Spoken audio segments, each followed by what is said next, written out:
اعوذ باللہ من الشیطان الرجیم بسم اللہ الرحمن الرحیم الحمد للہ حمدا کثیرا طیبا مبارکا فیہ کما یحب ربنا ویرضا یا رب لک الحمد کما ینبغی لجلال وجہک وعظیم سلطانک اشہد ان لا الہ الا اللہ وحدہ لا شریک لہ الہا واحدا احدا صمدا لم یتخذ صاحبۃ ولا ولدا ولم یکن لہ کفوا احد اللہم صلی علی محمد کلما ذکرہ الذاکرون وصلی علی محمد کلما غفل عن ذکرہ الغافلون رب یسر ولا تعسر وتمم بالخیر رب اشرح لی صدری ویسر لی امری واحلل عقدۃ من لسانی یفقہوا قولی رب زدنی علما کثیرا نافعا حسبنا اللہ ونعم الوکیل نعم المولا ونعم النصیر لا حول ولا قوة الا باللہ العلی العظیم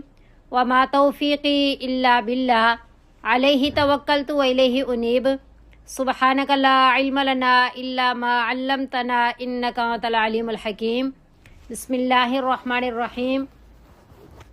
آج ہم پڑھیں گے پارہ نمبر 30 میں سورۃ الفجر۔ یہ سورہ فجر جو ہے یہ مکی صورت ہے اور مکہ میں یعنی نبی صلی اللہ علیہ وسلم اور صحابہ کرام رضوان اللہ علیہم اجمعین کے جو نبوت کے نبی صلی اللہ علیہ وسلم کے جو پہلے والے سال ہیں یعنی کتنے 13 وہ مکہ میں گزرے اور 10 سال مدینہ میں۔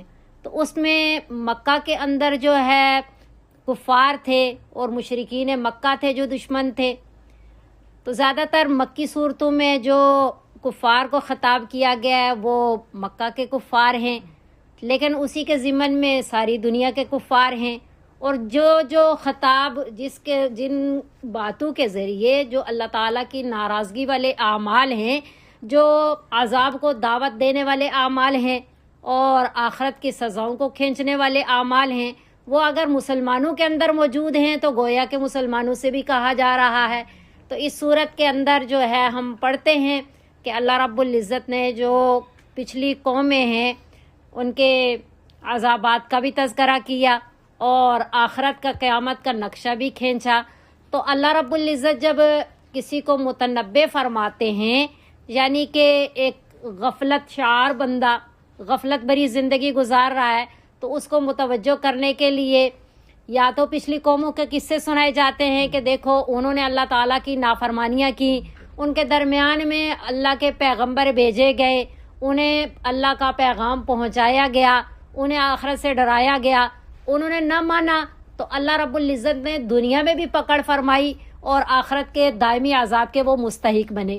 اور پھر اللہ رب العزت میدان حشر کا نقشہ بھی بتاتے ہیں کہ دیکھو یوں ہوگا کہ میدان حشر میں اللہ تعالیٰ کی عدالت لگے گی، ساروں کے ہر عمل کا حساب لیا جائے گا اور میزان رکھا جائے گا، اعمال تولے جائیں گے، اعمال گنے نہیں جائیں گے۔ اخلاص جتنا زیادہ ہوگا، جتنا اپنے اعمال کی حفاظت کی ہوگی، اسی طرح بڑھا چڑھا کر کے اللہ ان نیکیوں کا بدل بھی دیں گے اور اوپر اپنا فضل بھی فرمائیں گے، اور پھر فضل فرما کر کے جو اعمال والے ہوں گے ان کو جنت میں بھیجیں گے۔ اور دنیا میں جو انا ربکم الاعلیٰ کے دعوے کرتے رہے، دنیا میں غفلت بری زندگی گزارتے رہے، آخرت کی فکر نہ کی، موت کی طرف متوجہ نہ ہوئے، تو اللہ کے نافرمان بنے رہے، اور وہاں پھر ہمیشہ جہاں کفار کے لیے تو ہمیشہ کی جہنم ہے، اور مسلمانوں کے لیے پھر آخرت کی سزائیں کاٹنے کے بعد جنت کے فیصلے ہوں گے۔ تو بہرحال اس میں اللہ رب العزت پچھلی قوم کا قصہ بھی سنا رہے ہیں، چھوٹی سی صورت ہے لیکن یوں سمجھے کہ اللہ رب العزت گویا کہ ایک صورت کے اندر سب کچھ بتا رہے ہیں، ہمیں آخرت کی توجہ بھی دلا رہے ہیں اور دنیا میں زندگی گزارنے کے طریقے بھی بتا رہے ہیں۔ تو اللہ کرے ہمیں سمجھ آئے اور ہمیں اللہ عملی زندگی نصیب فرما دے، اور پھر جو ہے یہ اللہ کا پیغام ہر ایک تک پہنچانے کی اللہ ہمیں توفیق بھی عطا فرما دے۔ اللہ فرما رہے ہیں والفجر۔ دیکھیں اللہ شانوں والی ذات ہے، اللہ وحدہ لا شریک ذات ہے، اللہ تمام کمالات کی جامع ذات ہے اور تمام نقائص سے منزہ و مبرہ ذات ہے۔ ہماری عبادات کرنے سے اللہ کی شان بڑھتی نہیں ہے اور ہماری عبادات نہ کرنے کے سے اللہ تعالیٰ کی شان گھٹتی نہیں ہے. یہ صرف اللہ رب العزت، جیسا ہم پڑھتے ہیں نا کہ 70 ماؤں سے زیادہ محبت کرنے والی ذات ہے، تو اللہ رب العزت نہیں چاہتے ما یفعل اللہ بعذابکم ان شکرتم وآمنتم وکان اللہ شاکرا علیما. اللہ کیا کرے گا تمہیں عذاب دے کر کے اگر تم شکر گزار بن جاؤ، تم ایمان لے آؤ. اللہ تو بڑا قدردان ہے. شاکر کہتے قدردان کو. اللہ بہت چھوٹے سے عمل کی بڑی قدر فرماتے ہیں اور جاننے والے ہیں اللہ. تو یہ ہے کہ اللہ یہاں قسمیں کھا رہے ہیں. تو ایک جو کسی بزرگ کا یہ واقعہ ہے کہ انہوں نے جب پڑھا کہ اللہ قسمیں کھا رہے ہیں تو کون ہے ایسا نافرمان جس کے لیے اللہ کو قسم کھانی پڑی، کہ اللہ قسمیں کھا کھا کر کے ہمیں سمجھا رہے ہیں. اب یہاں کتنی قسمیں ہیں. اللہ قسم، پہلی قسم کھا رہے ہیں والفجر، قسم ہے فجر کی، فجر کے وقت کی، یعنی صبح صادق کی. یہاں مفسرین ہر بات میں ظاہری بات ہے، جو کوئی اس کی تفسیر میں غوطہ زن ہوتا ہے اللہ اسی حساب سے اس کو علمی رسوخ عطا فرماتے ہیں اور اسی حساب سے وہ اپنے اپنے معنی بیان فرماتے ہیں. تو کچھ مفسرین فرما رہے ہیں کہ جیسے صحابہ کرام رضوان اللہ علیہم اجمعین میں سے حضرت ابن عباس ہیں، جو بڑے بڑے کبار صحابہ کرام رضوان اللہ علیہم اجمعین ہیں، ان کے اقوال ہیں. تو ایک یہ ہے کہ ہر صبح، کیونکہ ہر صبح دیکھیں کس طرح اندھیری سے روشنی، صبح صادق کے ٹائم روشنی ہوتی ہے. تو یہ اللہ تعالیٰ کی قدرت کاملہ کی بہت بڑی دلیل ہے. دنیا میں کوئی جتنی بھی بڑی ایجادات کر لے نا، جتنی باریک کیا کچھ چیزیں تیار کی ہوئی ہیں کہ انسان کی عقل دھنگ رہ جاتی ہے، لیکن یہ ہے کہ کوئی ایسا کر سکتا ہے کہ رات سے صبح لے آئے.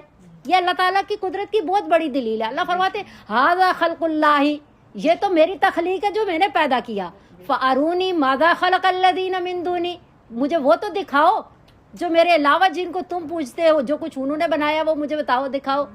تو اللہ اپنی قدرت کاملہ کی یہ دیکھو کہ فجر، یہ صبح صادق کا وقت ہے، کس طرح اندھیری سے میں نے روشنی نکالی. اتنی بڑی قدرت کی دلیل ہے کہ اللہ اس کی قسم کھا رہے. سبحان اللہ. اور پھر ایک یہ بھی معنی ہے کہ اسلامی جو سال شروع ہوتا ہے نا وہ محرم سے شروع ہوتا ہے. تو محرم کی جو پہلی صبح ہے نا، محرم کی پہلی تاریخ، اس کی صبح جو ہے وہ بھی مراد ہے. اور پھر جو ہے یہ بات آج میں نے پہلی بار پڑھی اور بڑی اچھی لگی کہ آپ جیسا ہم رمضان کا چاند دیکھتے ہیں تو رات پہلے آتی ہے، ظاہری بات ہے اسلامی جو تاریخیں ہیں، رمضان جوں چاند دیکھتے ہیں تو رات شروع ہو جاتا ہے رمضان، تو رات پہلے آتی ہے، دن بعد میں آتا ہے. اور ہر دن کی رات ضرور ہے. پورے ایام میں دنیا کے اندر جو اللہ رب العزت نے ایام رکھے ان میں سے صرف ایک ہے جس کی رات نہیں ہے. اور وہ کون سا ہے؟ وہ یوم النحر ہے، یعنی قربانی کا دن ہے، جو عرفہ کا دن ہے. آپ دیکھا حج کے موقع پہ سب سے اہم رکن جو ہے وہ وقوف عرفہ ہے. وقوف عرفہ نہ ہو تو حج نہیں ہوتا. لیکن وقوف عرفات کے میدان میں دن کے وقت میں جو نہ پہنچ سکا، اگر رات کو بھی پہنچ گیا، حتیٰ کہ آنے والی جو رات ہے اس کی صبح صادق سے پہلے وہاں پہ پہنچ گیا، اس کا وقوف عرفہ ادا ہو جائے گا، اس کا حج ادا ہو جائے گا. تو پتہ چلا کہ عرفہ والا دن جو ہے جس کو جو 9 ذی الحجہ کا ہے، اس کی پہلی والی رات تو ہے ہی اسی کی، لیکن اس کی بعد والی رات ہے جس نے یوم النحر کی رات ہونا تھا، وہ بھی عرفہ کی رات ہی ہے. تو عرفہ یہ اتنا مبارک دن ہے کہ جس کی 2 راتیں، اور ایک خاص دن ہے یوم عرفہ جس کی رات نہیں ہے. تو اس کی گویا کہ قسم کھائی جا رہی ہے والفجر کے ذریعے. تو اللہ اس کی خصوصیت کو بیان کر رہے ہیں کہ دیکھیں اللہ نے ہی سارے دن بنائے، راتیں بنائی، جگہیں بنائی، سب کچھ کائنات اللہ نے ہی بنائی، لیکن اللہ رب العزت اس کی خصوصیت بیان کر رہے ہیں، قسم کھا کر کے اس کی اہمیت کو بڑھا رہے ہیں کہ اللہ کی قدرت کو دیکھنا ہے تو پہچاننا ہے. تو غفلت سے نکل کر کے، نیند سے اٹھ کر کے صبح کی جو پو پھوٹتی ہے نا، قل اعوذ برب الفلق میں بھی ہم یہی پڑھتے ہیں، تو اس کو دیکھ کر کے بھی اللہ کو پہچان سکتے ہو کہ اللہ وحدہ لا شریک ذات ہے. پھر وَلَيَالٍ عَشْرٍ، قسم ہے 10 راتوں کی. اور ان 10 راتوں سے مراد ذی الحجہ کی پہلے 10 دن ہے، پہلے 10 راتیں ہیں۔ اور یہ نبی صلی اللہ علیہ وسلم نے ایک حدیث میں اس کے بارے میں اس کا مفہوم خود ہی بیان فرمایا کہ ان 10 راتوں سے مراد عشرہ ذی الحجہ ہے، ذی الحجہ کے۔ تو ان کی فضیلت وہ کتنے مبارک ہیں، نبی صلی اللہ علیہ وسلم نے فرمایا جس کا مفہوم یہ ہے کہ عبادت کرنے کے لیے جو سب سے افضل دن ہے وہ عشرہ ذی الحجہ ہے، اور ساتھ نبی صلی اللہ علیہ وسلم نے اس کی فضیلت بیان فرمائی کہ اس کے ایک دن کا روزہ 1 سال کے روزوں کے برابر ہے، اور اس کی ایک رات کی عبادت جو ہے وہ شب قدر کی عبادت کی جیسی ہے، اتنی اس کی فضیلت بیان کی گئی۔ اور یہاں یہ بھی روایات میں آتا ہے کہ جو حضرت موسیٰ علیہ السلام کو 10 راتوں کا اللہ رب العزت نے فرمایا وَأَتْمَمْنَاهَا بِعَشْرٍ فَتَمَّ مِيقَاتُ رَبِّهِ 40 لَيْلَةً، تو وَأَتْمَمْنَاهَا بِعَشْرٍ، یہ جو 10 راتیں ہیں جو اللہ رب العزت نے حضرت موسیٰ علیہ السلام کو مزید 10 راتوں کا حکم دیا، تو وہ 10 راتیں بھی یہی والی 10 راتیں ہیں جو عشرہ ذی الحجہ کی ہیں۔ سبحان اللہ۔ تو انتہائی مبارک یہ راتیں ہیں، دن ہیں جن کی اللہ رب العزت قسم کھا رہے ہیں۔ والشفع والوتر، اور قسم ہے جفت کی اور قسم ہے طاق کی۔ والشفع الگ قسم، والوتر الگ قسم، جفت کی اور طاق کی۔ اب جفت اور طاق سے کیا مراد ہے، اس میں بھی حضرت جابر رضی اللہ تعالیٰ عنہ کے روایت میں ہے کہ جفت سے مراد عشرہ ذی الحجہ میں جو 8ویں، جسے یوم ترویہ بھی بولتے ہیں، 8ویں ذی الحجہ، اور یوم عرفہ 9ویں ذی الحجہ، تو جو 8ویں جفت کیوں کس کو کہتے ہیں، ہاں جی، اور وتر کسے کہتے ہیں، فرد، اکیلا۔ تو 9ویں ذی الحجہ کو وتر کہتے ہیں اور 8ویں ذی الحجہ کو شفع، یہ بھی مراد ہے، اور زیادہ تر یہی مراد ہے کیونکہ زیادہ صحیح روایات سے یہی مراد ہے۔ لیکن ایک روایت میں یہ بھی آتا ہے کہ اللہ رب العزت نے قرآن شریف میں فرمایا وَمِمَّنْ خَلَقْنَا زَوْجَيْنِ وَمِنْ كُلِّ شَيْءٍ خَلَقْنَا زَوْجَيْنِ، ہر چیز کا اللہ رب العزت نے جوڑا پیدا فرمایا، جس طرح گرمی، سردی، ظلمت، نور، دن رات، انسان، مرد عورت، انسان حیوان، ہر چیز کا اللہ رب العزت نے جوڑا، اور اللہ وحدہ لا شریک ذات ایسی ہے جس کا کوئی جوڑا نہیں ہے۔ تو والشفع سے باقی مخلوقات مراد ہیں، اور والوتر سے اللہ وحدہ لا شریک کی ذات مراد ہے کہ اللہ رب العزت نے ان کی اہمیت کو بیان فرمایا۔ اور ایک روایت میں یہ بھی آتا ہے کہ رکعات بھی مراد ہیں، یعنی جو 2 کر کے بھی پڑھی جاتی ہیں، اور پھر مثلاً 3 وتر ہیں، اور مغرب کی بھی 3 رکعات ہیں۔ تو بہرحال زیادہ یہی ہے کہ 9ویں ذی الحجہ اور 8ویں ذی الحجہ اللہ قسم کھا رہے ہیں، ہم نے اللہ تعالیٰ کی قسموں کو بھی دیکھنا ہے، اور جن چیزوں کی قسم کھائی جا رہی ہے ان چیزوں کی اہمیت کو بھی سمجھنا ہے۔ اور سب سے اہم بات کہ اللہ قسمیں کھا کیوں رہے ہیں، کیا بتانا چاہ رہے ہیں، سب سے بڑی بات یہ سمجھنی ہے۔ واللیل اذا یسر، اور رات جب وہ چلے، چلے کا مطلب یہ ہے کہ سورہ مدثر کے اندر ہے نا واللیل اذ ادبر، رات جب وہ مطلب ختم ہونے کو ہو، تو یسر کا مطلب ہے یعنی کہ وہ چلے، یعنی ختم ہو جائے، صبح کا وقت آنے کے قریب ہو جائے، تو اس کی قسم کھائی گئی ہے۔ حل فی ذالک، اللہ فرما رہے ہیں جیسے ہم کسی کو وہ تو پھر سوال کے لیے کہتے ہیں کہ زیادہ چیزیں دے کر کے نا جتنے کے لائق بندہ ہوتا نہیں ہے، تو کہتے ہیں کہ بس یہ کافی ہے، یا اور یعنی ایک غافل بندے کو سمجھانے کے لیے کہ اتنا دے دیا تو کیا یہ بس بہت ہے، یا اور بھی، یعنی اسی سے سمجھ آ جائے گی یا اور بھی ضرورت ہے۔ یوں کر کے اللہ کہہ رہے ہیں کہ حل فی ذالک قسم لذی حجر، حجر کہتے ہیں روکنے والی چیز، اور عقل جو یہ ہے، یہ انسان کو جو عقل ہوتی ہے وہ اس کو روکتی ہے برائیوں سے۔ تو جو عقل والے لوگ ہیں، صاحب عقل ہیں، ان کے یہ والی قسمیں کافی ہیں کیا؟ یہ جو اللہ قسمیں کھا رہے ہیں تو یہ قسمیں یعنی کہ آخرت کے جو عذاب جزا و سزا جو ہے نا، یعنی مرنے کے بعد دوبارہ زندہ ہونا اور جزا و سزا کا ہونا، یہ سمجھنے کے لیے یہ قسمیں کافی ہیں۔ اللہ یہ سمجھانا چاہ رہے ہیں کہ مرنے کے بعد دوبارہ زندہ ہونا ہے، حساب کتاب ہوگا، جزا و سزا کے فیصلے ہوں گے، یہ بات پکی ہے۔ اور یہ بات سمجھانے کے لیے کیا یہ قسمیں کافی ہیں؟ قسمیں اور جگہ بھی بہت اللہ نے کھائی ہیں، تو اتنی قسمیں کھا کر کے اللہ یہ بات سمجھانا چاہ رہے ہیں۔ اور پھر اللہ فرما رہے ہیں الم تر کیفا، یعنی کہ جزا و سزا ضرور ہے۔ جنہوں نے اس بات کو نہیں سمجھا انہیں دنیا میں بھی بڑا اللہ رب العزت نے عذاب کا کوڑا ان پہ برسایا۔ تو اللہ فرما رہے ہیں الم ترى کیف فعل ربک بعاد، کیا نہیں دیکھا آپ نے کہ کیسے کیا حال کیا، کس طرح کا عذاب نازل کیا اللہ آپ کے رب نے بعاد، قوم عاد کے ساتھ۔ ارم ذات العماد، یعنی طاقتیں ساری اللہ کی چلتی ہیں۔ یہ وہ قوم ہے کہ کائنات کے اندر ایسی قوم پیدا نہیں کی گئی، نہ ان سے پہلے نہ ان سے بعد۔ یہ کون سی ہے؟ ارم ذات العماد۔ یہ جو قوم ارم ہے نا، یہ قوم عاد کو خاص کر کے اللہ بتا رہے ہیں، کیونکہ قوم عاد جو تھے نا وہ دو طرح کے، ایک قرآن شریف عاد الاولا، ان کو عاد اولا پہلے والے عاد، بعد والے عاد۔ جو پہلے والے تھے نا جن کے ستونوں کے جتنے لمبے قد تھے ان کو عاد الاولا کہا گیا ہے، اور یہاں ان کو خاص کر کے بتانے کے لیے اللہ نے ان کو ارم کہا ہے، کیونکہ ان کے پردادے کے لحاظ سے کہا ہے کہ یہ وہ والی قوم عاد جس کو عاد اولا بھی کہا جاتا ہے اور عاد ارم بھی کہا جاتا ہے، تاکہ سمجھ آئے کہ وہ والے عاد جن پہ سخت قسم کا عذاب نازل ہوا تھا، جو عاد اخرى نہیں بلکہ عاد اولا تھے۔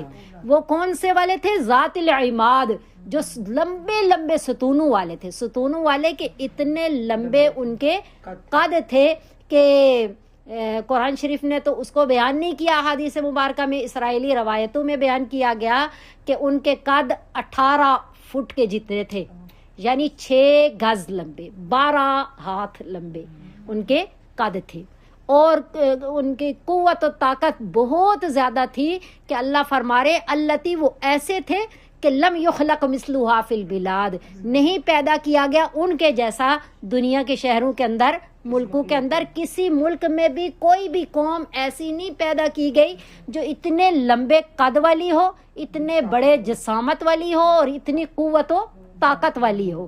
اب وَثَمُودَ، اور دوسرے نمبر پہ قوم سمود، یہ دو تھی نا، قوم عاد قوم سمود۔ قوم عاد کی طرف حضرت ہود علیہ السلام کو وَإِلَىٰ عَادٍ أَخَاهُمْ هُودًا، حضرت ہود علیہ السلام کو بھیجا گیا، اور قوم سمود کی طرف جو ہے وہ حضرت صالح علیہ السلام کو بھیجا گیا۔ یہ عاد اور سمود، عاد جو تھا اس کے والد کا نام عاص، اور سمود کے باپ کا نام عابر۔ یہ دونوں جو ہے یہ بھائی تھے، اور یہ کس کے بیٹے تھے؟ ارم کے۔ ارم کس کا بیٹا تھا؟ سام، اور سام کس کا؟ حضرت نوح علیہ السلام کا۔ حضرت نوح علیہ السلام کے بیٹے کا نام سام تھا، سام کے بیٹے کا نام عاص اور عابر تھا، عاص کے بیٹے کا نام عاد اور عابر کے بیٹے کا نام سمود تھا۔ سمود نہیں، سام کے بیٹے کا نام ارم، ارم کے بیٹے کا نام عاد اور عابر، عاد کے بیٹے نہیں، عاص کے بیٹے کا نام عاد اور عابر کے بیٹے کا نام سمود۔ یعنی عاد کا اور سمود کا دونوں کے دادے کا نام ارم، اور ارم کے باپ کا نام سام، اور سام کے باپ کا نام حضرت نوح علیہ السلام۔ تو بہرحال یہاں اس صورت کے اندر 3 پچھلی قوموں کا اللہ رب العزت نے تذکرہ فرمایا جن پہ سخت قسم کا عذاب آیا، ایک قوم عاد، ایک قوم سمود، اور ایک فرعون۔ قوم عاد کا تذکرہ اللہ رب العزت نے یہ فرمایا کہ طاقتیں نہیں چلتی، قد و قامت انسان کو کچھ بھی بچا نہیں سکتے، ساری طاقتیں اللہ تعالیٰ کی چلتی ہیں، اور انہیں کس طرح کی اللہ رب العزت نے سزائیں دی، اور اتنے بڑے بڑے قد